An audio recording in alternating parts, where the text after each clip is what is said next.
여성 공감 직업 토크쇼 그녀가 돌아왔다. 안녕하세요, 김민지입니다.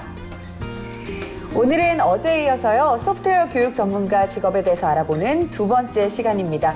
오늘은 소프트웨어 교육 전문가 관련 자격증 정보와 또 취업에 대한 이야기, 전문가 두 분 모시고 이야기 나눠보도록 하겠습니다. 그럼 먼저 함께 해주실 분들 소개해 드릴게요. 직업 전문가 조재한 박사님 모셨습니다. 안녕하세요. 예, 안녕하세요. 직업 전문가 조재한입니다. 학습 이론 중에 10%는 이론을 통해서 배우게 되고요. 20%는 멘토나 그 관련된 조언을 통해서 자기 것이 되고, 나머지 70%가 직접 경험을 하고 자기가 체험한 내용이 자기 거가 된다고 하죠. 오늘 이 방송 시청 후에 직접 문을 두드리고 학습을 해보는 그런 시간을 가졌으면 좋겠습니다. 네, 그리고요, 오늘은 자격증과 취업 관련 도움 말씀 주실 두 분 모셨습니다. 먼저 이지연 팀장님부터 인사 부탁드릴게요. 네, 안녕하세요. 저는 소프트웨어 교육 전문가 교육을 담당하고 있는 이지연입니다. 제가 오늘 소프트웨어 교육 전문가 관련하여 자격증에 대해서 알려드리도록 하겠습니다. 네, 그리고 강신혜 선생님도 인사 부탁드릴게요. 안녕하세요. 강신혜입니다. 소프트웨어 교육 전문가에 도전하는 여성분들을 위해 취업 정보를 알려드리겠습니다. 네, 감사합니다.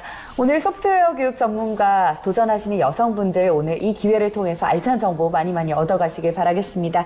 그녀가 돌아왔다, 화요일에 만나는 그녀의 취업 스케치 지금부터 시작합니다.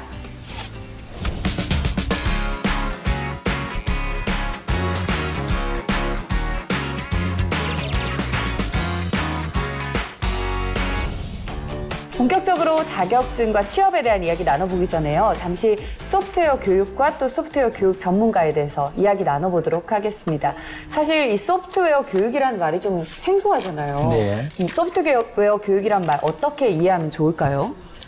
먼저 소프트웨어 교육이란 기존의 컴퓨터 교육과 비교를 해서 좀 제가 설명을 많이 드리는 이유가, 소프트웨어 교육이라면 그냥 컴퓨터를 가지고 교육을 받는 거겠거니라는 생각들을 많이 하셔서 저희 교육원에 오셔서 상담을 해드릴 때 제가 항상 기존의 컴퓨터 교육과 내년부터 의무화되는 소프트웨어 교육 두 개를 비교를 해서 많이 알려드리고 있어요. 근데 기존의 컴퓨터 교육이라 하면 뭐 예를 들어 행정적인 절차라 하면 뭐 엑셀, 파워포인트, 그렇죠. 워드와 같이 컴퓨터에 대한 사용법을 알려주거나 아니면 뭐 C 언어, 자바, 파이썬 이렇게 컴퓨터에 대해서 알아서 기술자, 전문가를 양성하는 교육이었다면, 이제 내년부터 이제 전국 초중고에 들어가는 소프트웨어 교육이란 것은 제가 예를 항상 드릴 때 개인적으로 선생님들 개인적인 인생에 있어서 항상 문제나 논제가 발생하기 싫은데 발생을 하게 되잖아요. 혹은 직무에 있어서도 문제나 논제가 항상 싫은데 발생을 해요. 아니면 선생님 개인들 인생에 있어서 목표나 계획이 항상 생기기 마련이고, 회사에서도 항상 목표나 계획이 주어질 거예요. 그랬을 때의 문제나 논제는 해결을 해야 하고, 또 목표나 계획은 이거를 보완 발전해서 내가 더 나은 쪽으로 갈 수 있어야 하는데, 이런 소프트웨어 교육이라는 것 자체가 이러한 문제와 논제를 해결하는 과정, 그리고 목표랑 계획을 이제 보완 수정하는 그 창의력을 많은 사고 중에 컴퓨터적인 사고력을 가지고 교육을 하는 게 가장 키워드라고 생각을 하시면 돼요. 이거를 이제 컴퓨테이션 싱킹이라고 해서 CT 수업이라고 하는데요. 그래서 기존의 컴퓨터 수업이 컴퓨터라는 매개체를 가지고 전문가나 사용법을 알려주는 교육이었다면, 이거는 그거와는 조금 다르게 같은 컴퓨터라는 도구는 같은데요. 이제 사고력, 컴퓨터적인 사고력으로 문제를 해결하고 그 창의력으로 목표를 달성해서 조금 더 나아질 수 있는 그러한 인재를 양성하는 교육이라고 생각하시면 돼요. 아유, 그러면 팀장님, 앞으로 이 소프트웨어 교육이 초중고에 어떻게 반영이 되는 거죠? 네, 먼저 이제 바뀌게 되는 현황에 대해서 좀 말씀을 드리자면, 이제 실과 시간에 소프트웨어 기초로 해서 17시간으로 증가를 하고요. 근데 이건 이제 19년부터이긴 한데, 이제 같이 얘기를 드리자면, 그리고 중학교 같은 경우에 현재 정보 과목이었어요. 그래서 선택 사항이었기 때문에 해도 됐고 안 해도 됐어요. 그런데 내년에는 필수로 정보라는 시간 안에 34시간은 의무적으로 이제 수업으로 들어가고요. 또 고등학교 같은 경우엔 현재 마찬가지로 정보라는 과목 안에 심화 수업이었어요. 선택도 아니고 그 다음 심화 수업이었는데, 이게 내년부터는 정보는 정보라는 과목 안에 선택으로 들을 수 있게 개편이 되는데 여기서 제가 보기엔 이제 실질적인 시간보다 더 중요한 게 네. 방향성이잖아요. 그렇죠. 그래서 아까 제가 좀 전에 소프트웨어 교육이 사용법이나 전문가를 양성하는 교육이 아니었다고 말씀드린 거랑 네. 같은 맥락으로 초등학교에서도 문제 해결 과정, 알고리즘을 탐색할 수 있고 요새 초등학교 친구들한테 참 문제가 많기 때문에 정보 윤리 함양 이게 네. 구체적인 그렇죠. 방향이고요. 네. 중학교 같은 경우에도 컴퓨터적인 사고를 기반으로 문제를 해결할 수 있는 거, 또 간단한 알고리즘 을 개발할 수 있는 거 정도가 네. 학습이고요. 고등학교에서는 다양한 분야와 융합해서 프로그래밍을 설계하라고 얘기를 하는데요. 네. 여기서 말하는 다양한 분야라는 건 이제 고등학교 친구들 대학 가야 하잖아요. 그렇죠. 네, 그래서 전공 적합성 본인들에 맞춰서 가고자 하는 대학교의 전공과 맞춘 프로그래밍을 한번 만들어 보아라. 여기가 주요 개편 방향입니다. 그렇죠.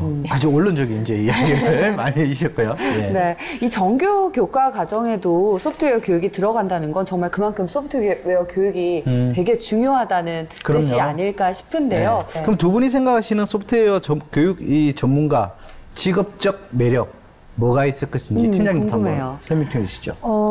기존의 국영수 선생님, 물론 아니신 선생님들도 네. 많으시지만, 기존의 정규 과목이나 보편교육 같은 경우엔 주입식, 암기식, 혹은 단일식, 정리식, 이런 게 대한민국 교육에 이렇게 그렇죠. 큰, 이렇게 보이잖아요. 하지만 이 소프트웨어 교육 자체가 주요 메커니즘이라 해야 되나요? 가장 궁극적으로 하는 게 창의 융합이라 네. 점수를 매겨서는 안 돼요. 네. 그리고 어떠한 단계나 마지막 노선이 정해져 있어서는 안 되는 거예요. 네. 그래서 놀이나 흥미 형식으로 같이 찾아가는 교육이기 때문에 뭔가 내가 한 번 학습한 거를 학생들한테 알려주는 개념이 아니라 내가 교강사임에도 불구하고 학생들과 함께 호흡하면서 같이 성장하는 거 그게 가장 큰 매력이라고 생각을 합니다. 그러니까 저도 뭐 누차 말씀드린 이 퍼실리테이터의 역할, 조력자의 네. 역할로서 그렇죠. 같이 이거를 문제 해결을 풀어내고 그 친구한테 새로운 것을 발견할 수 있게끔 이 역할이 오히려 맞지 않을까. 네. 맞아요. 그러니까, 우리나라도 사실 이 암기식 교육이 되게 문제가 많잖아요. 그렇죠. 폐해도 많고. 그런데 이렇게 말씀을 들어보니까 진짜 이 소프트웨어 교육이 창의력을 함양할 수 있게 만드는 교육인 것 같다는 생각이 들거든요. 그렇죠. 강 선생님 어떻게 생각하시는지 궁금해요. 소프트웨어 교육에 대한 매력은 정답이 없다는 게 매력이라고 생각을 네. 하는데요. 그 정답이라면 아이들의 생각이 이제 정답이라고 생각을 합니다. 네. 저희 아이들의 생각은 상상력으로 아주 생각이 무궁무진한데요. 네. 그런 교육 방법은 이제 힘을 길러주는 그런 수업 방식인데요. 네. 기존 선생님들의 방식은 강의를 하고 아이들이 이제 따라오는 일반적인 네. 지식 전달의 수업이었는데 이런 소프트웨어 수업은 이제 아이들이 생각하고 창의적으로 그런 수업 방식으로 진행이 되는 거고요. 그런 문제 해결 활동을 통해서 아이들이 직접 알고리즘, 즉 사고하는 힘, 창의적인 표현 방식을 바꿔가면서 수동 학습 능력에서 능동적인 수업 주체로 바뀌고 학습자가 주체자가 돼서 개개인의 역량을 향상시키고 좋은 창업적인 결과물을 이끌어낼 수 있어서 그런 것들이 매력이라고 생각합니다. 네. 그렇다면요, 두 분이 생각하시기에 어떤 여성들이 이 소프트웨어 교육 전문가를 하면 좀 잘 어울릴 것 같다고 생각하시나요?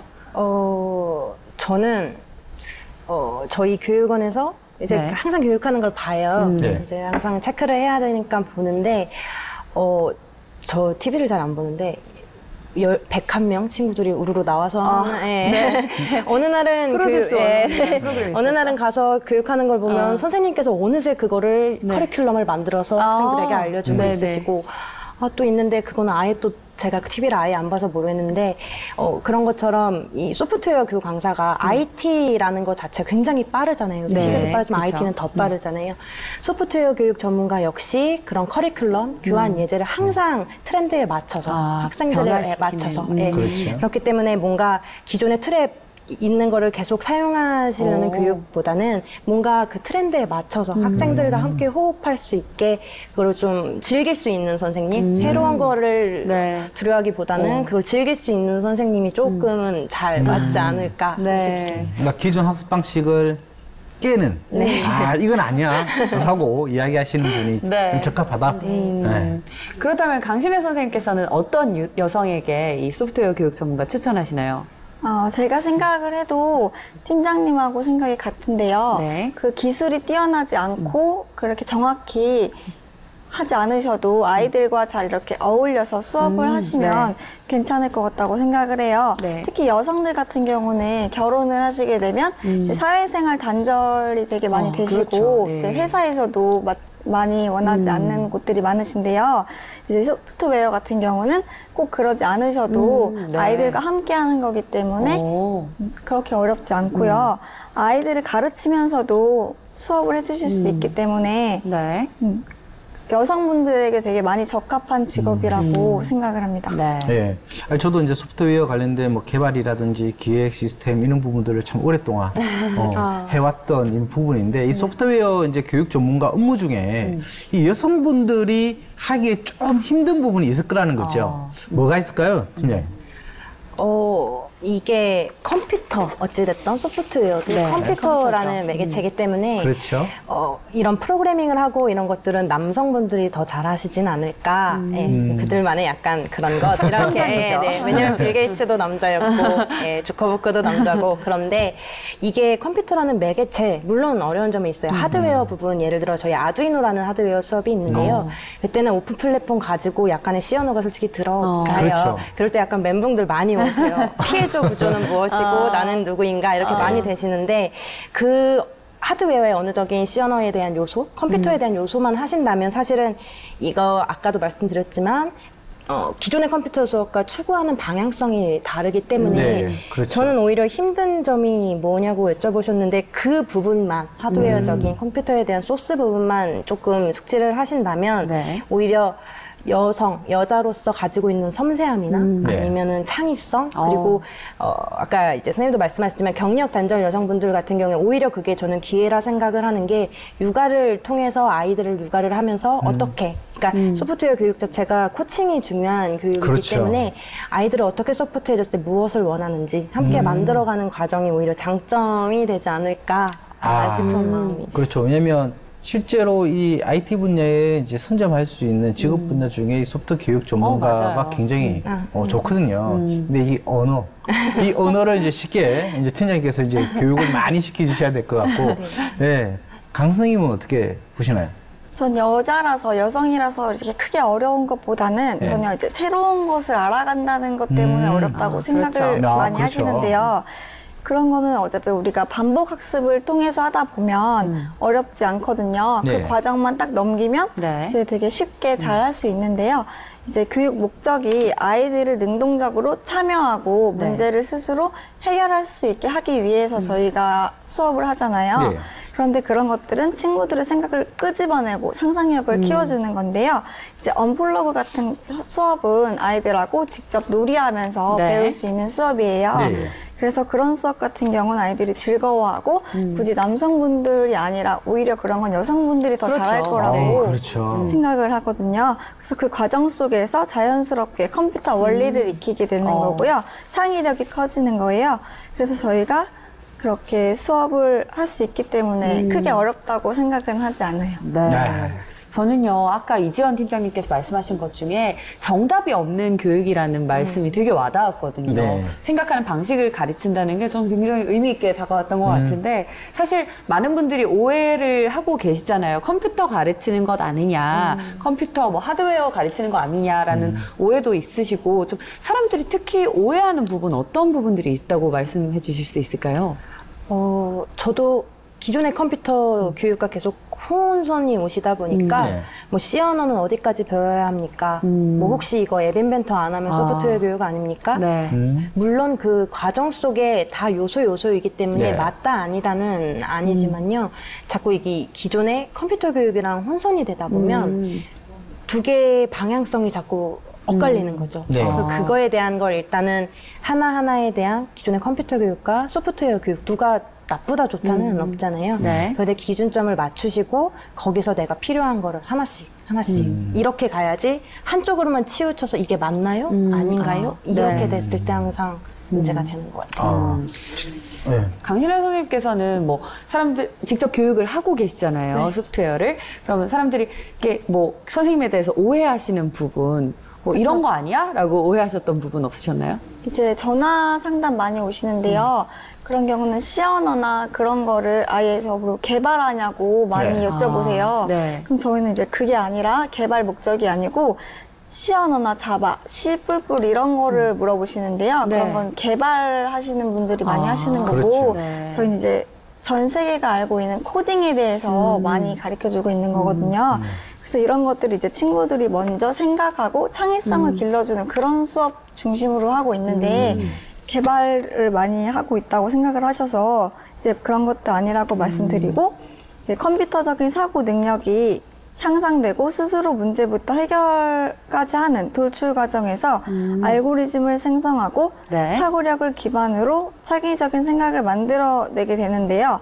이것처럼 소프트웨어 교육은 교육용 프로그램 언어가 아니라 코딩 언어를 통해 창의력과 컴퓨팅적인 사고력을 증진시켜서 미래의 삶에 융합할 수 있도록 하는 그런 교육이에요. 네.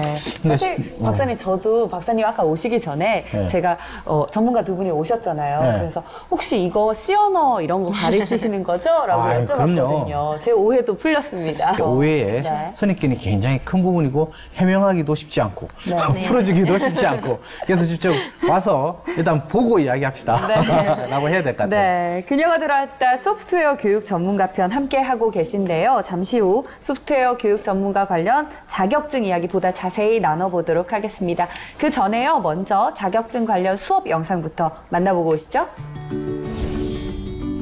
서울 강남에 위치한 소프트웨어 교사 양성학원. 이곳에서는 소프트웨어 교육 전문가가 되고자 하는 많은 수강생들을 만날 수 있었는데요. 실제 수업에서 학생들에게 가르치게 될 교육용 언어도 배우고 소프트웨어와 하드웨어를 접목하는 방법도 배우고 있었습니다. 보기만 해도 벌써 재밌어 보이죠? 한쪽에서는 그 아두이노라는 교구를 이용해서 그 LED와 그 각종 이제 센서를 갖다가 이제 학습하는 수업을 진행 중이고요. 또 한쪽에서는 그 언플러그 수업이라고 해서 좀 저학년들한테 그 컴퓨터에 대한 과학에 대한 개념을 심어주는 수업을 진행하고 있습니다. 교구를 활용하는 수업은 수강생들도 재미있어하는 부분인데요. 하지만 이론을 실제에 적용하는 것은 쉬운 일이 아닙니다. 게다가 학생들에게는 더 이해하기 쉽게 가르쳐야 하기 때문에 수강생들은 더 자세한 내용까지 숙지하고 있어야 하죠. 여기서 쳐야 돼, 여기서 쳐야 돼. 쉽게 말하면은 배우기 생각만 했을 때는 정말 쉽게 정말 내가 도전할 수 있겠다 생각을 했었어요. 근데 수업을 점점 들어가면서 좀 두려움이 있긴 하지만 그래도 재미는 있거든요. 그래서 직접 배우고 나서 그날 당일날 아이한테 알려주도록 해보면 아이도 또 상당히 재밌어하는 거예요. 그래서 가능성은 있겠다 생각도 들고 네, 그렇게 생각하고 있습니다. 수업을 듣다가 어려운 부분이 나와서 벽에 부딪힐 때면 함께 배우는 동료들이 큰 힘이 되는데요. 이렇게 토론하고 고민하면서 문제를 해결해가는 과정. 그것이 바로 소프트웨어 교육의 목표가 아닐까요? 아직 이제 기초 과정이기 때문에 8초라서 그거 갖고 초등학생들은 가르칠 수 있겠더라고요. 근데 그 이상이 되거나 아니면 조금이라도 습득을 한 사람들한테는 할 수가 없는 거죠. 막히는 거죠. 버벅대고. 그러기 위해서는 제가 볼 때는 좀 더 뭔가 더 플러스를 해서 배워야 할 것 같더라고요. 이론뿐만 아니라 실제 구현을 통해 보고 느끼는 소프트웨어 교육. 수강생들은 그동안 배운 것들을 바탕으로 학생들과 호흡하는 훌륭한 조력자가 될 것입니다. 아이들을 대상으로 이제 수업을 하다 보니까 아이들과 함께 좀 친화적으로 다가서서 좀 교육을 할 수 있는 능력도 좀 되게 중요하다고 볼 수 있습니다. 이러한 점들을 다 좀 감안을 하셔서 소프트웨어 교광사 과정에 도전하셨으면 합니다.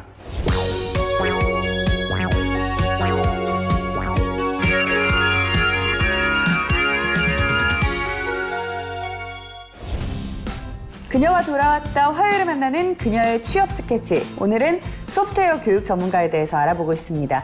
본격적으로 소프트웨어 교육 전문가 자격증에 대해서 이야기 나눠볼 텐데요. 먼저 이 소프트웨어 교육 전문가가 되기 위해서 필요한 도움되는 자격증 어떤 것들이 있을까요? 소프트웨어 교육 전문가라는 자격증이 있는데요. 네. 먼저 자격증 자체는 민간 자격증이에요. 아, 예. 예, 그렇고 급수는 1급부터 2급, 3급 이렇게 세 개가 있고요. 목표는 역시 이제 소프트웨어 교육 전문가로서의 위상 제고 혹은 또는 소프트웨어 교육 산업 발전에 공헌하기 위해서 혹은 이런 방향을 제시하기 위해서 이제 또는 소프트웨어 교육 전문가로서 서비스의 질을 향상시키기 위해서라는 목적하에 필기, 실기 2차를 다 성공을 하셔야 이제 합격이 되시고요. 네. 그렇다면 팀장님, 자격증에 도전하시는 남녀 비율은 대략 어느 정도 되나요? 8대2? 8대 7대3에서 8대2 예상으로 여성분들. 여성분이 한 7에서 8, 네, 네. 남성분이 한 2에서 3 네, 정도. 네, 네. 오, 생각보다 굉장히 많은데요, 여성분이. 그래서 오히려 이쪽 부분은 남성들이 좀 더 많을지 않겠냐라고 생각했는데 네. 역시 여성 직업의 강점이군요. 네. 그렇다면요, 실제로 이 자격증에 도전하기 위해서 수강을 하시는 여성 수강생들의 연령대도 좀 궁금하거든요. 저희한테 정말 다양하신 분들이 오시는데요. 네. 빠르면 20대 초반, 많으신 분들 60대도 있으셨어요. 네. 그래요? 중간치로 가장 많으신 분들 40대 여성분들이 가장 많으세요.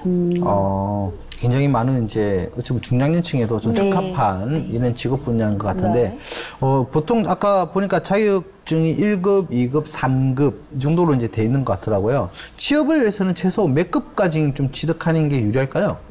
혹시 뭐 강신혜 선생님께서 말씀해 주실까요?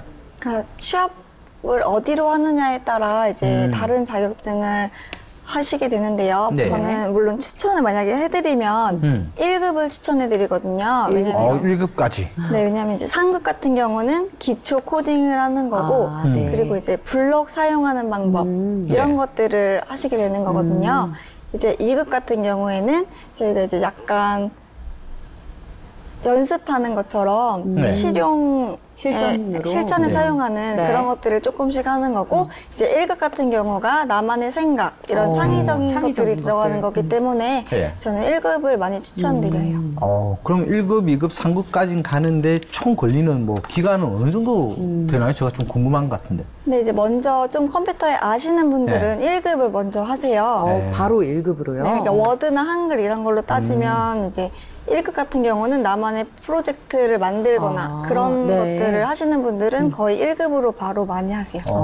그럼 팀장님, 조금 전에 그 강 선생님께서 말씀하셨는데 지금 3급, 2급, 1급 이렇게 순차적으로 가야 되는 것 같으면 아닌 것 같아요. 네. 바로 1급으로 갈 수 있는 구조인가요? 좀 자세히 설명 좀 부탁드립니다. 네네. 그 3급으로 바로 보셔도 되고요. 네. 3급부터 보셔도 되고요. 네. 아니면 내가 1급 가능하다 하면 1급 바로 도전하셔도 가능하시고요. 왜 그런 구조가 돼 있죠? 그러면 굳이 이렇게 승급제가 필요 없지 않나요? 난이도의 차이이기 때문에 선택을 하시되 1급 정도의 난이도도 나는 응시를 하겠다라고 하시면 기초부터 일단 쌓아 나간다는데 의미를 좀 두면 되겠다라는 거죠. 네. 그럼요, 이 3급과 1급 과정을 함께 살펴보도록 하겠습니다. 먼저 이 3급과 1급의 필기 시험은 어떻게 되나요? 네, 일단 이제 1급이랑 3급을 비교를 해서 얘기를 해드리자면 둘 다 사지선답이고요. 객관식이요. 예. 그리고 이제 스크래치라는 블럭 코딩, 미국 MIT에서 나온 블럭 코딩이 있고, 그다음에 이제 엔트리, 네이버랑 카이스트에서 만든 이제 국산이죠. 국산. 블럭 코딩이 시험 문제로 들어가고요. 그리고 두 개의 블럭 코딩 이외에 이제 아두이노. 그리고 비트블럭 디플레이라는 하드웨어. 아까 조금은 어렵다고 말씀하셨던. 처음만 어려운 건데요. 그리고 이제 저희는 교육 전문가 자격증이기 때문에 이제 소프트웨어 교광사 전문 지식에 관한 문제. 이렇게가 시험 문제에 나오고요. 다만 1급, 3급의 차이는 아까 말씀드렸다시피 난도의 차이, 그리고 문항수가 달라요. 1급은 60문항이고요. 3급은 10개 적어서 50문항이고요. 네. 야. 네, 시간도 그래서 1급은 90분이고 네. 3급은 60분, 1시간 동안 시험입니다. 공부 조금만 더 하셔가지고 바로 이거 가셔야 될 것 같아요. 그렇다면요. 실제로 수강생들이 수업을 들을 때 뭐 이론 교육 과정이나 아니면 필기 시험에서 수강생들이 가장 어려워하는 것들 어떤 부분일까요? 네, 하드웨어. 또 하드웨어. 필기 시험인데? 어렵다기보다는요, 네. 단어가 생소하기 때문에 네, 그런 부분에 사실 블럭 코딩은 이미 단어가 써있기 때문에 네. 사고를 통한 건데 이 하드웨어는 어쩔 수 없이 초반에 그 단어를 외워야 그렇죠. 그렇잖아요. 그 부분 때문에 좀 어려워하시는 암기할 부분이 좀 많은 거죠. 그렇죠. 주입식 교육이 꼭 필요한 부분이 바로 이 부분인 것 같네요. 그죠? 자, 그렇다면 상급과 1급의 실기시험 과정은 뭐 다른지, 어떻게 되는지 이 부분에 대한 좀 자세한 설명 좀 부탁드릴게요. 1급이랑 상급 실기 같은 경우에는 동일해요. 다만 네. 아까 말씀드린 그냥 난도의 차이인데요. 네. 1급, 상급 둘 다 10분 동안 일단 시험 보기 전에 준비를 하실 거예요. 네. 예. 그 후에 이제 프로젝트라고 하는 이제 하나의 결과물을 만드셔야 돼요. 네. 예, 그게 60분 동안 이제 만드시는 건데 뭐를 이제 만드셔야 되냐면 시험 문제가 나올 거예요. 그 안에 코딩이나 아니면 하드웨어를 같이 접목을 시켜서 하나의 완성물을 만드셔서 제출을 하시는 작품을 하나 만드는 예, 거군요. 그렇죠. 예. 그걸 이제 피지컬 수업이라고 하거든요. 네. 소프트웨어랑 하드웨어를 연결시키는 걸 네. 피지컬 수업이라고 하는데 그렇게 해서 하나의 결과물을 만드시는 게 이제 최종적인 거라고. 그럼 최종 60분에서 10분 준비, 그럼 실제로 문제를 풀고 프로젝트까지 완성하는 게 50분 이렇게 되는 건가요? 아니면 총 70분에서 60분이고 10분을 준비하게 되는 건가요? 70분인 거죠. 총 70분에서 실제로 보는 건 60분이다라는 거네요. 자, 그러면 1급과 상급의 실기시험의 경우 과정은 이제 동일하다. 그 다음에 이제 뭐 난이도의 차이가 있는 것 같은데요. 정말 이 난이도라는 이 기준이 좀 뭐해요. 그렇죠. 그러니까 1급과 상급은 굉장히 차이가 많이 나야 될 것 같은데 난이도의 차이 어떻게 우리가 구분할 수 있을까요? 그러니까 이거는 아직 안 배우신 분들이기 때문에 예. 제가 뭐 구체적인 어떤 예를 그렇겠죠. 들어드리면 모르실 것 같아서 단순하게 말씀을 드리자면 아주 쉽게. 예. 코딩이라는 게 어떤 알고리즘을 생성하는 거거든요. 예. 이제 알고리즘이라는 건 우리가 완성 단계까지 어떠한 몇 단계로 가냐의 차이인데 3급은 가장 쉬운 건 1부터 3까지를 실행을 시켜서 결과를 가는 거고요. 네. 1급은 1부터 10까지 더 조금 더 디테일해진 코딩이 들어가는 거라고 보시면 돼요. 그러니까 어려워진다기보단 알고리즘을 내가 생각해야 될 게 더 많아진 네. 거라고 보시면 돼요. 좀 추상적이죠. 기초를 이제 닦기 위한 네. 단계의 블록 쌓기 형태로도 한 3개 정도만 쌓으면 네, 네. 이제 튼튼한 거고 이제 1급은 10단계까지 다 올려야 된다. 네, 뭐 더 이렇게 많은 도구를 이용을 넣어야 해서 되는 거죠. 써야 된다. 이렇게 이해를 하면 되겠군요. 네. 근데 아까 팀장님께서 실기 시험에는 하나의 작품을 완성하는 거라고 말씀을 해주신 것 같은데 그렇다면 그 실기 시험에서 좀 가장 수강생들이 어려워하는 부분은 어떤 부분일까요? 실기요? 네. 제가 가장 안타까운 거는 몰라서 못 푸시는 게 아니라 이게 기존에 종이로 쓰는 게 아니라 컴퓨터를 이용해서 하셔야 되니까 네. 버벅거림이라 해야 하나요? 혹은 이게 뭔가 시간이 저희가 촉박한 시험은 아님에도 불구하고 뭔가 완성된 하다 보니 코딩 자체가 이게 알고리즘이 무너지면 절대 결과가 안 나와요. 그렇죠, 그렇죠. 그러니까 집중을 딱 하셔야 되는데 네. 뭔가 한 번 중간에 틀리시면 그때부터 계속 처음부터 다시 이런 게 조금 그러니까 반복 학습으로 해서 계속 네. 그거를 익숙해져야 된다. 네, 네. 연습이 많이 필요하겠네요. 그렇죠. 왜냐면 흔히 말하는 버그도 잡아야 되고 뭐 어디서 오류가 나왔는지 이것도 빨리빨리 봐야 되는데 네. 안 되면 처음부터 다시 해야 되는 이 부분이 좀 어렵다라는 부분인데 그렇다면 뭐 1급과 상급 이런 시험 시기 1년에 몇 번 보면 뭐 횟수 뭐 이거 어떻게 좀 구체적으로 되나요? 네, 이제 저희는 이제 상시로 보기 때문에 네, 상시? 네, 일반적으로는 이제 수료 후에 바로 그러니까 그때부터 응시가 가능하셔서 네. 예. 그래서 횟수도 제한이 없고요. 예. 네, 그럼요. 저는 좀 굉장히 궁금한 게 듣기만 해도 과목도 그렇고 필기시험 문제도 그렇고 굉장히 어렵게 느껴지는데 합격률이 어느 정도나 될까요? 저희는 이제 3급 같은 경우에 한 60-70% 굉장히 높은 지수로 시험 전체 보는 분들 중에 60-70%. 네, 네. 그리고 2급은 거의 안 보세요. 3급을 한번 보시고 네. 이 정도면 1급 할 수 되겠다. 있겠네요. 10문제만 더 맞추면 되겠네. 1급은 50% 40에서 50 네. 도는 것 같아요. 오, 합격률이 생각보다 확 떨어지네요. 이 실패하시는 분들의 유형, 아까 말씀 뭐 버거를 못 잡는다든지 뭐 긴장한다든지 이런 여러 가지 유형이 있을 것 같은데 자격증 이제 취득을 위해서 이 수강생들이 좀 실패하는 유형이 있을 것 같아요. 아까 이제 박사님께서 얘기하셨는데 반복을 많이 해야 하는 교육이에요. 네. 소프트웨어 교육 자체가. 그런데 수강을 수료 후에 한참 있다가 보시는 분들은 현저히 떨어지세요. 아, 또 잊어버리니까. 네. 오히려 그때 바짝하는 것보다는 수강 기간 동안 이제 프로젝트나 커리큘럼 교환 만드시면서 반복을 하셨던 분들이 네. 오히려 합격률이 높으세요. 아, 네. 그러면 반복을 안 해서 좀 잊어버리시던 분들. 네, 그때 이분들. 바짝하는 거는 사실 의미가 그래서 없는 것 같아요. 네. 저는요, 이 두 분 얘기를 듣다 보니까 이 여성 시청자분들이 정말 도전하기에 좋은 직업이 바로 이 소프트웨어 교육 전문가라는 생각이 들거든요. 그래서 이 방송 보고 특히 또 도전하시려는 분들을 위해서 이 소프트웨어 교육 전문가 자격증을 이렇게 하면 좀 쉽게 취득할 수 있다. 노하우를 팀장님께서 좀 알려주신다면 어떤 말씀해 주실 수 있을까요? 저도 수강 기간 동안 수강생분들이 항상 저한테 여쭤보세요. 자격증 어떻게 준비해야 하나요? 많이 네. 여쭤보시는데 저는 그때 항상 똑같이 말씀하죠. 지금 하는 거 하시면 되신다. 반복하고. 네, 예습 복습하시고 네. 선생님이 출강하실 거, 선생님이 일하실 거, 선생님이 교육하실 기간과 아이들에 맞춰서 하시던 거 그대로 하시면 떨어질 일 없다고 저는 말씀을 드리고 네, 그게 맞고요. 잠깐만, 제가 이거를 하다 보니까 갑자기 질문이 안 물어봤던 것 같은데 이 교육기간이 그러면 몇 개월 정도 걸리나요? 저희 96시간 인증받아서 8주 과정이에요. 8주면 한 2개월 정도 네네. 교육을 좀 받아야 되는 과정이거든요. 그러니까 2개월 동안 좀 빡싹 네. 해야 되는 부분 중에 하나인데 네. 자, 그렇다면 1급하고 3급 다 합쳐서 이 자격증 취득하신 분 중에서 최고령 합격자분 이 나이대가 연령대가 어느 정도? 어떻게 되나요?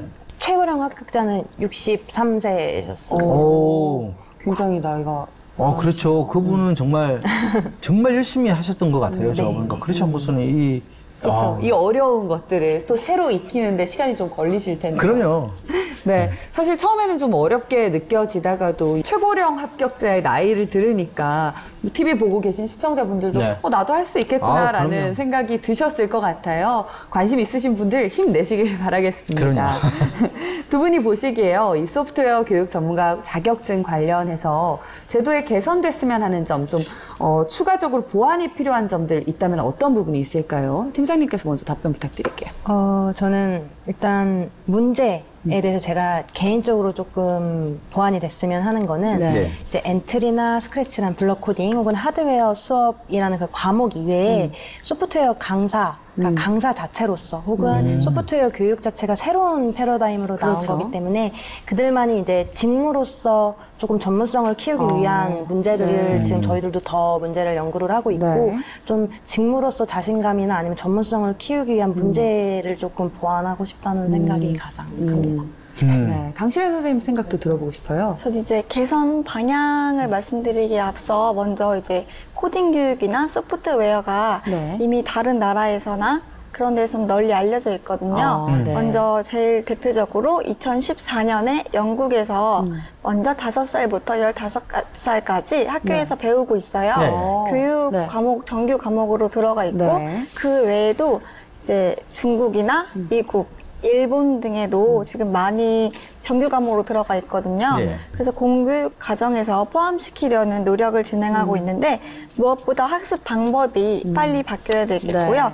이제 아이들한테 맞는 소프트웨어 자격증을 많이 만들었으면 하는 그런 바람이 있어요. 네. 네. 박사님께서는 또 관련 분야에 일을 하신 적도 있으시고 또 네. 많이 아시니까 이거 듣고 생각도 많이 드셨을 것 같아요. 어떠셨어요? 그렇죠. 지금 이거 갖고 이제 개선 방향을 이야기하자면 막 너무 많이 나올 것 같은데 그것보다 일단은 제일 먼저 이 육성이 중요하겠죠. 그러니까 우리가 흔히 말하는 이 교육 전문가를 이제 자격증 제도에서 강사를 육성시킬 때도 말 그대로 강사를 많이 배출해서 그에 대한 공급을 늘리게 할 것이냐 아니면 질을 높여가지고 우수하게 할 것이냐 이게 항상 딜레마에 빠지는 경우가 있는데요. 일단은 육성도 중요하지만 이 지금 보면 1급, 2급, 3급이 있지만 실제로 3급 보고 1급으로 간다면 어찌 보면 2급이 큰 의미가 없어지는 승급 제도가 된다는 거죠. 그래서 그에 대한 승급 제도에 대한 난이도에 대해서 명확하게 좀 구분을 해서 누구나 볼 때 이 단계를 거쳐야지만 나도 전문가가 될 수 있다라는 어찌 보면 쉽게 딸 수 있다라기보다는 정말 이분이 전문가라구나라는 이런 의미가 좀 담아졌으면 좋겠고요.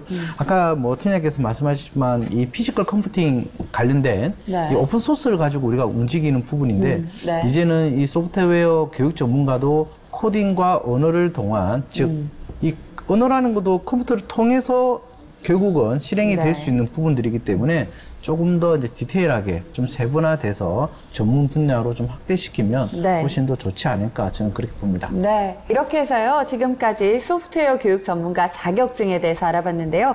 지금부터는 이 취업과 창업에 대한 이야기 이어서 해보도록 하겠습니다. 아까 들어보니까요. 이 자격증에 도전하시는 여성들의 비율이 생각보다 많았는데 그렇죠. 강신혜 선생님께서 보시기에는 현장에서 활동하는 소프트웨어 교육 전문가 남녀 비율이 어느 정도나 될까요? 현재 그 비율은 5대5 정도 돼요. 여성분들이 더 많은 경우도 되게 많은데요. 요즘은 전 현직 IT 업계에 계시던 분들이 많이 하고 계세요. 그런 비율도 역시 5대5 정도로 되고 있어요. 남성들이 많을 거라고 생각을 하시는데 의외로 이제 여성분들이 더 말씀을 부드럽게 잘 하시고 아이들한테 설명할 때도 잘 해주시기 때문에 비율이 더 많이 늘어났고요.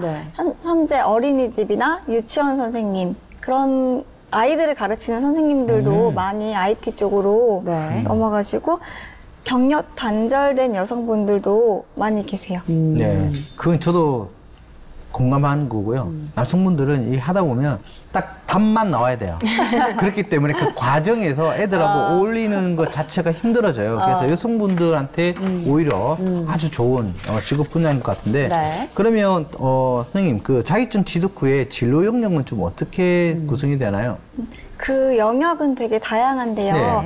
먼저 이제 동사무소 같은 데에서 강의하는 것도 있고요. 그 방과후나 학교 동아리 활동에도 되게 많이 강의를 하시고 계시거든요. 그러거나 청소년 문화센터 그런 데는 이제 청소년들이 이제 대학교 진로 정할 때 많이 특강을 많이 들으고요. 어린이집 같은 데로 출강도 많이 나가세요.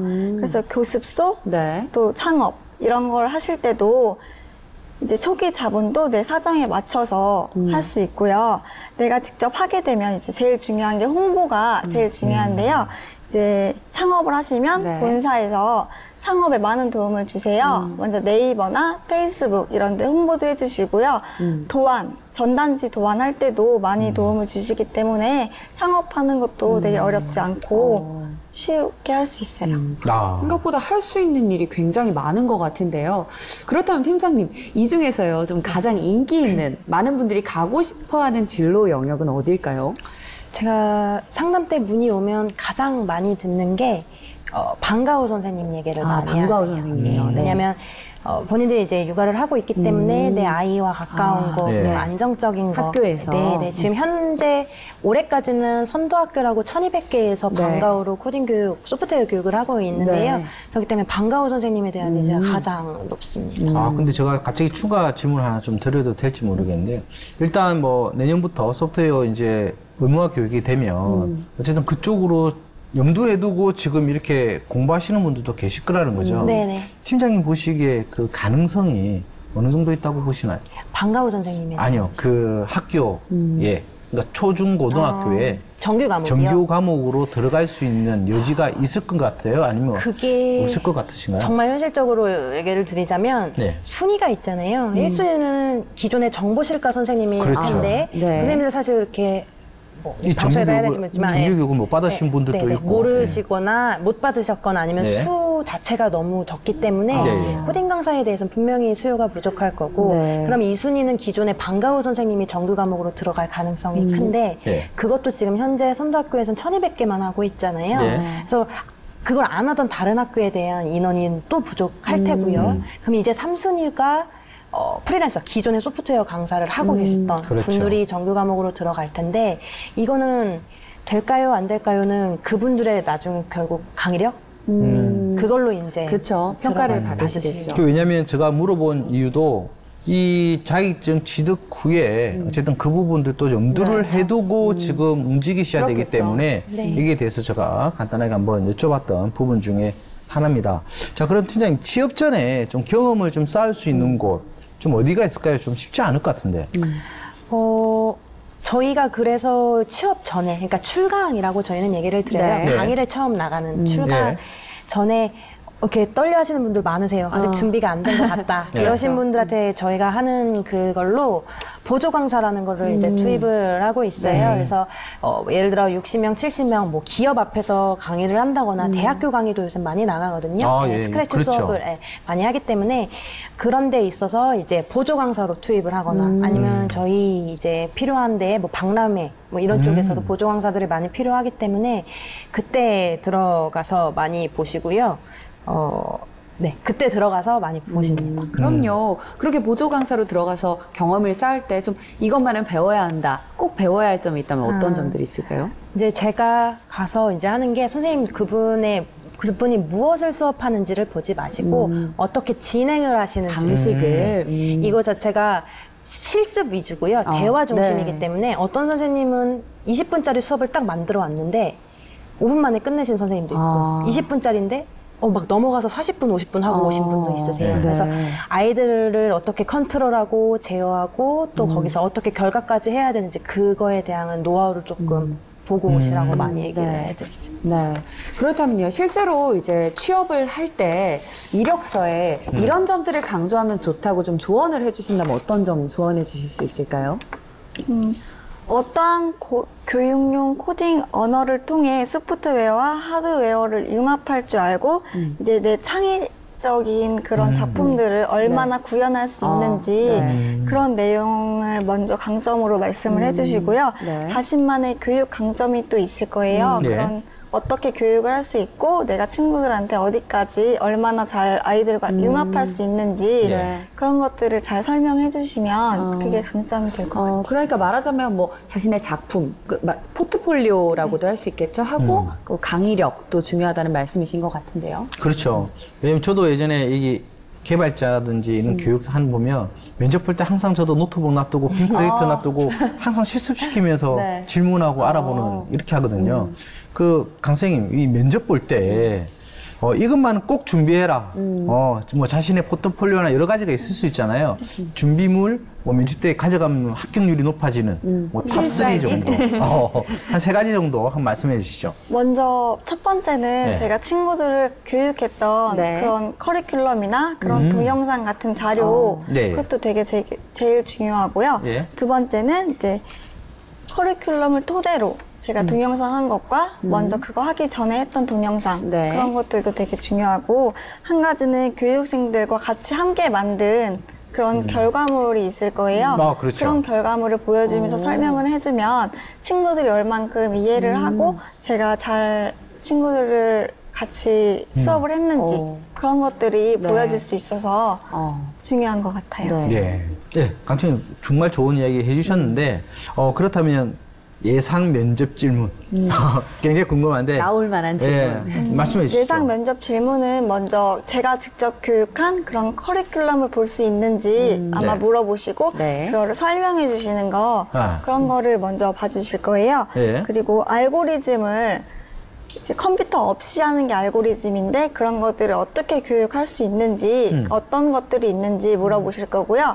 그런 것들을 교육할 때 어떻게 하는지 그런 것도 한번 보여달라고 해주실 수가 있거든요. 직접 이렇게 뭐 실습을 할 수 있게끔 또 막 환경을 만들기도 하나요? 그냥 지금 이렇게 있는 자리에서 어떤 식으로 설명을 해주는지 선생님들이 이제 어떻게 이해를 하실 건지 그렇게 설명하는 것도 이렇게 알려주실 거고 소프트웨어 교육 의무화에 대한 목적이 무엇인지라고 물어보실 수도 있어요. 그렇다면요, 이 취업처에서 주로 원하는 소프트웨어 교육 전문가의 유형이 있다면 어떤 유형일까요? 특정한 언어랑 특정한 교육 도구의 중심에 맞춘 게 아니라 다양한 교육용 언어를 활용해서 다양한 도구를 학생들이 스스로 할 수 있는지 그런 걸 제일 중요하게 생각을 하고요. 일단 자기 주도형 친구들이 직접 해볼 수 있는지 그리고 얼마만큼 설명을 잘 할 수 있는지 그런 소프트웨어 전문가를 원해요. 또한 IoT라는 사물 인터넷이 있는데 네. 스마트 팩토리와 같이 인공지능 그런 로봇 요즘에 많이 움직이잖아요. 그렇죠. 그런 거를 얼마만큼 이해하고 그 원리를 잘 설명해 줄 수 있는지 그리고 그런 일상생활에서 얼마만큼 사용할 수 있는 예를 들어 자동문이나 그런 것도 다 그렇죠. 입력해서 네. 코딩하는 거거든요. 네. 그런 것처럼 얼마만큼 할 수 있는지 그런 거를 아주 잘하는 전문가를 주로 원하고 있어요. 아, 진짜 그렇군요. 이 또 이제 점점 갈수록 만능인을 또 원하는. 다 잘해야 된대요. 그럼요. 그렇네요. 이 사실 소프트웨어도 어려운데 가르치는 일도 어렵잖아요. 근데 그렇죠. 이 소프트웨어를 가르치는 일 얼마나 어렵겠어요. 처음에 출근해서 초보 소프트웨어 교육 전문가가 겪는 어려움들이 굉장히 많을 것 같은데 어떤 어려움들이 있을까요? 일단은 이 교육 자체가 아직 시작점은 공교육이 안 됐기 때문에 네. 지금 이 단계이고 내년에도 마찬가지일 게 어떠한 바운드리가 지금 정확하게 있지 않기 때문에 그렇죠. 그렇죠. 본인도 하면서 내가 이게 맞게 가르치고 있는 건가? 그렇죠. 이렇게 가야 하는 건가라는 의구심이 계속 있으신 것 네. 같은데 그거에 대한 정확한 내 교강사로서의 방향성만 가지시면 네. 그대로 굳건히 가신다 하시면 괜찮으실 것 같아요. 네. 네. 강신혜 선생님 어떻게 생각하시나요? 네, 코딩 학습이라는 게 지식 전달보다 프로그램을 만드는 네. 기술을 가르치는 게 아니고 특성에 따라서 프로세스가 다르게 적용을 해야 되는데요. 네. 그런 것들을 배우고 경험을 하게 해야 되는데 무조건 이제 주입하는 게 아니고 그렇죠. 친구들 스스로 생각을 할 수 있게 그런 걸 끄집어내는 그런 것들을 익히고 이해하는데 어려움이 있지 않을까 네. 생각을 해요. 네. 그렇죠. 이제 업무를 하다 보면 또 다양한 지식들이 또 필요하잖아요. 추가적으로 좀 알고 있으면 좋은 좀 다른 분야 지식들은 뭐가 있을까요? 선생님. 가장 기초적인 학원 분야를 살펴보면 수학과 영어 그리고 과학 그런 것들의 교육 연계 수업이 가능하게 할 수 있는 네. 장점이 있어요. 먼저 미술 같은 경우는 그 엔트리 수업 중에서 그림판에 들어가서 바로 사용을 할 수가 있거든요. 그렇죠. 네. 네. 그런 것들도 할 수 있고 IoT 및 자동화 시스템과 같은 분야에서 지식이 더해지면 더 크고 창의적인 작품이 많이 나올 것 같아요. 네. 아, 저는 듣다 보니까요, 이 창업 관련해서도 궁금해지거든요. 소프트웨어 교육 관련해서 창업 형태 좀 추천해 주실 만한 것들이 있을까요? 먼저 일단은 창업 형태를 좀 얘기를 드리자면 가장 작은 공부방 개념, 우리 집에 방 한 칸 아, 예, 공부방. 예. 그렇죠, 그렇죠. 그리고 그 다음이 이제 교습소, 1인 창업이고요. 나 혼자서만 수업할 수 있고 최대 한 반 클래스에 9명까지 가능한 교습소. 네. 그 다음에 이제 학원. 원장님이셔서 직강을 하셔도 되고 아니면 원장님으로서 경영만 해도 되고 그렇죠. 이렇게 단계별로 올라가는데 추천하는 거는 개개인마다 좀 다르기는 한 것 같아요. 내가 지금 여건이나 아니면 내가 선호하는 아이들을 많이 하고 싶다 네네. 혹은 소수만 놓고 정말 제대로 소통하는 수업을 하고 싶다라고 하면 추천을 드리는 건 아까 말씀드렸다시피 블럭 코딩 이용해서 하드웨어 융합할 수 있는 예. 그런 창의 융합 교습소나 학원 아니면 이제 공부방 조그맣게 요새 공부방이 또 대세잖아요. 그렇죠. 그래서 유아들 이용해서 언플러그드 수업이나 이렇게 같이 놀 수 있는 그런 창업 형태를 많이 추천을 드리죠. 아무리 작은 소규모 형태의 뭐 창업 규모라도 꼭 필요한 시설 같은 게 있을 것 같아요. 어떤 것들이 있을까요? 네, 이제 창업을 하시려고 하시면 이제 반드시 인허가에 대한 거를 네. 하셔야 되는데 교육청마다 아직은 달라요. 이게 구체적으로 딱 픽스된 게 없기 때문에 내가 열고자 창업하고자 하는 지역의 교육청에 반드시 전화를 하셔서 네.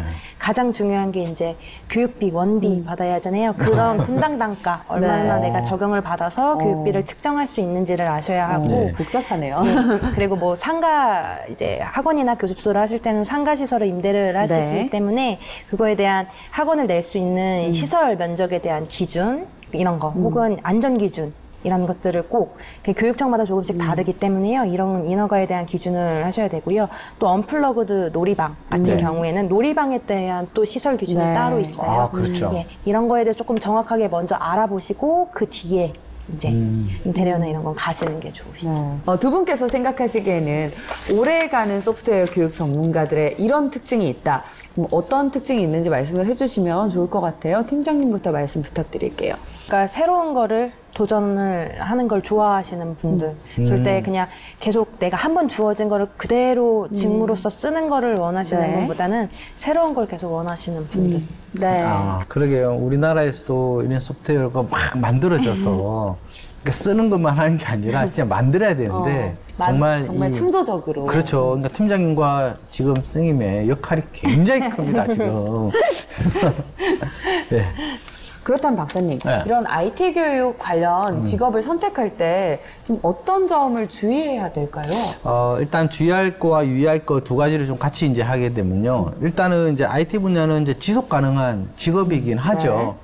대신에 이제 양극화가 좀 일어날 수도 있죠. 왜냐면 사용하는 자와 만드는 자. 네. 딱 그 양극화상에서 우리가 움직일 수 네. 있는 부분인데요. 아까 뭐 팀장님께서도 말씀하셨지만 새로운 거를 받아들이고 신기술을 받아들여서 그거를 접목해서 응용하지 않으면 네. 결국은 도태되는 부분이 제일 빠른 부분이 또 IT고요. 이 사이클링이 또 굉장히 짧은 주기가 짧다라는 거죠. 그러니까 직업의 이 유지성은 큰데 생명이 또 짧을 수 있는 이러한 이제 유의할 부분이 있기 때문에 좀 생각하셔야 되고요. 특히 이제 교육 쪽 분야는 개발이나 뭐 코딩이나 이런 엔지니어 쪽은 앉아서 그 사람들의 소원이 흰머리 날 때까지 할아버지 할머니가 될 때까지 개발만 하는 건데요. 이 교육 전문가들은 실제로 코딩하고 이 프로그램 짜는 게 아니기 때문에 네. 교육을 계속 새로운 트렌드를 알려줄 수 있게끔 위해서는 이런 커뮤니케이션 방법, 그다음에 문제를 발견할 수 있게끔 해줄 수 있는 능력. 저는 이제 그게 가장 이제 IT 분야에서의 중요한 핵심 부분이고요. 그다음에 이제 이런 경우가 좀 있어요. 이 교육 전문가로서 하다 보면 자기가 해보지 않고 이론만 가지고 마치 이야기를 하는 경우가 굉장히 많아요. 그러니까 짧은 시간에 이제 습득하게 되면 그러다 보면 요즘 이제 학생들은 게임 분야, 뭐 산업 분야, 그 다음에 각자 다른 분야들을 원하기 때문에 자기가 알고 있는 선생님 알고 있는 분야 외에 다른 걸 물어보게 되면 정말 그냥 입이 딱 막히는 경우가 있죠. 그래서 직접 경험하면서 다양하게 한번 해보는 부분이기 네. 때문에 너무 이론에만 집중하지 말았으면 좋겠다. 저는 그 말씀을 좀 드리고 싶습니다. 저는요, 오늘 이 직업에 대해서 알아보면서 굉장히 좀 이 직업이 너무나 좋은 직업이라고 생각이 그럼요. 드는데요. 요즘 정말 다 과정보다 결과를 중요시하는 세상에서 네. 과정도 중요하고 또 틀린 게 아니라 정답이 없는 수업이라고 하시니까 네. 정말 이 직업 앞으로 더 창의력을 배양할 수 있는 그런 직업 정말 네, 많이 적극 발전했으면 추천합니다. 좋겠습니다. 네. 지금까지 이지영 교육팀장님 그리고 강신혜 선생님과 함께 이 소프트웨어 교육 전문가 자격증 정보와 취업에 대한 이야기 나눠봤는데요. 이제 마무리할 시간입니다. 앞으로 소프트웨어 교육 전문가 직업 어떻게 발전하면 좋을까요? 오늘날 이제 인재상을 말할 때 창의융합형 인재를 굉장히 네. 많이 얘기를 하잖아요. 네. 그래서 어떠한 방법을 알려주는 건 아니지만 그 근본이 되는 사고의 인재의 핵심이 되는 사고를 알려줄 수 있는 그런 조력자로서 소프트웨어 교육 그렇죠. 전문가가 조금 더 힘을 가졌으면 좋겠다는 생각이 듭니다. 네, 강신혜 선생님 어떻게 생각하시나요? 저는 고급 언어가 아니라 그 기술적 인재 양성의 중심이 아닌 네. 4차 산업혁명의 주역이 될 우리 친구들을 더 가고자 하는 직업에 대해서 소프트웨어가 어떤 방식이든 네. 활용할 수 있고 변화할 수 있다는 점을 많이 인지했으면 좋겠고요. 네. 그런 미래 창조적인 교육으로 컨설턴트 발전됐으면 네. 좋겠습니다. 마지막으로요, 이 두 분께서 소프트웨어 교육 전문가에 도전하고자 하는 그녀들에게 응원 한마디씩 해주시면 좋을 것 같아요. 팀장님부터 한마디씩 해주시죠. 네, 이제 소프트웨어 교육은 대한민국 교육의 새로운 터닝 포인트가 될 것 같은데요. 현재는 이제 한국의 소프트웨어 교육이 타 국가 소프트웨어 교육과 비교해 보았을 때 이제 막 걸음마 단계이지만 네. 제가 한 가지 예를 들자면 뭐 영국에서 시작됐지만 독일에서 꽃을 피웠던 산업혁명을 예로 들자면 네.